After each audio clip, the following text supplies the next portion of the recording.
Hello guys, if you're new to this channel, welcome. That's how we welcome people on our channel. Yes, because we are so lively. So on this channel we talk about everything family, everything child upbringing, and the new content I've added to this channel is journey to Canada from Cameroon and how to apply to be a PR in Canada because I recently moved from Cameroon to Canada as a permanent resident. So keep watching because on this video I'll talk about things you should take into consideration when you're about to fly, especially for the first time with a toddler or an infant, because I did so and it was my first time and it was not easy, and there are some things I wish I had known, though there are some that I did which I'm still going to share with you guys, so stay glued to this video.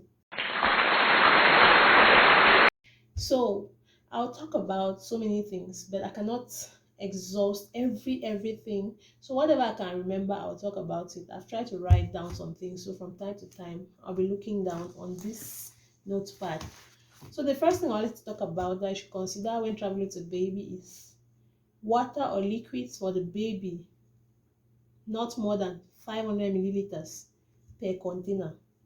You can carry different containers of 500 milliliters, but one container should not be more than 500 milliliters of liquids.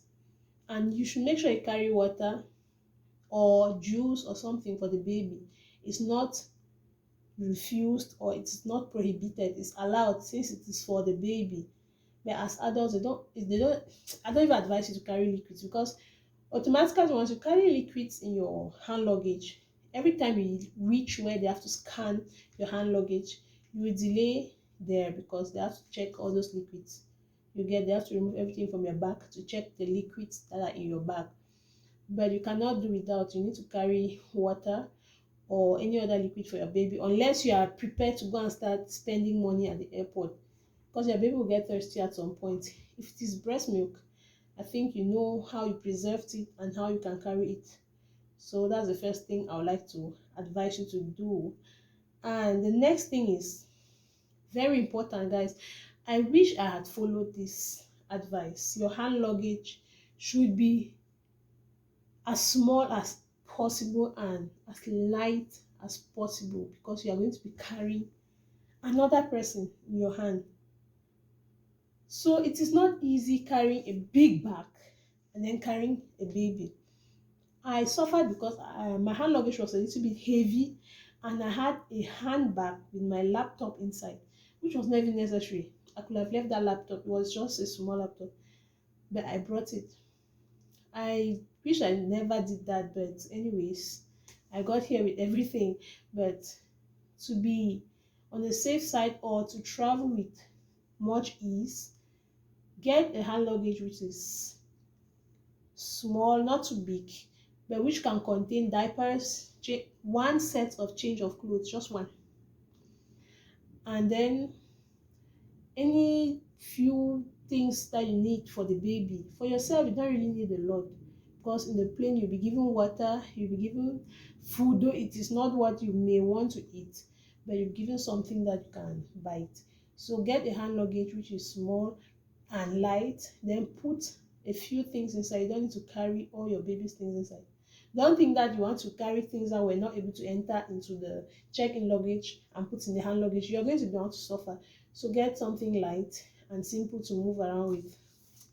The next thing I'm going to talk about is avoid carrying extra bags on you because anytime you reach where they have to check you and scan you, you have to remove that bag, remove your jacket. That's what happened to me. I carried a small bag here and finally I didn't even see what I was using that bag for. If you have like extra cash, get good jackets with a lot of pockets with zips. Put the money inside the inner pocket of your jacket and zip it up. You can put your passport in another pocket of the jacket and zip it up.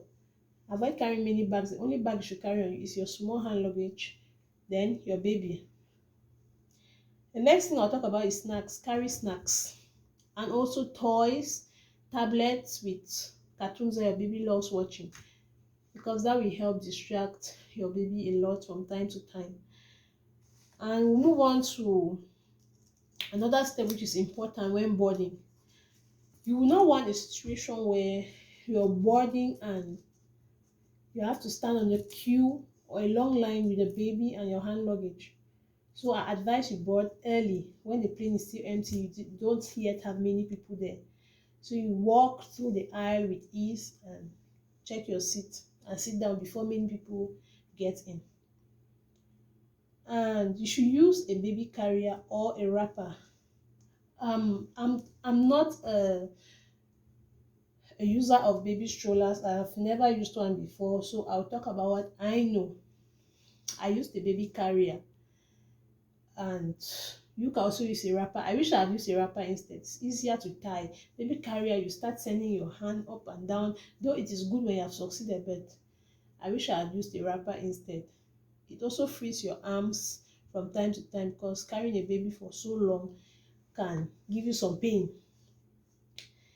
The next thing is putting your documents and passports in an easy to access folder and not holding them in your hand. There are some plastic folders you can get. It's good to get a plastic folder because I don't know what can spill on that, on those documents. Get a plastic folder, put in your documents inside. Any document you know that they can ask you at immigration, at the airport, or throughout your trip, put them in that folder, put them in your hand luggage. Put them in your hand luggage where you can easily remove them and present whenever they are needed. And the last thing I want to talk about is a changing mat. I realized when I was traveling that all the changing rooms for babies do not have changing mats. So you have to come with your changing mat unless you want to go and place your baby on the bare surface to change, which is going to be very cold. Those airports are actually cold. Some areas are warm, but I assure you it's cold for the baby to place the baby on that bare surface. So I advise you to get a changing mat which you place on that surface before you put your baby to change your baby. Get as many diapers as you think you can need, because I cannot say get just 10 diapers. I don't know how many diapers your baby uses in a day and how long your trip is going to be. And also get baby wipes, whatever oils you use, as protective barrier for your babies under. And that is it for this video. I hope you've learned something. I hope I was able to transmit some information, and please like the video and please subscribe to this channel, and see you guys in the next video.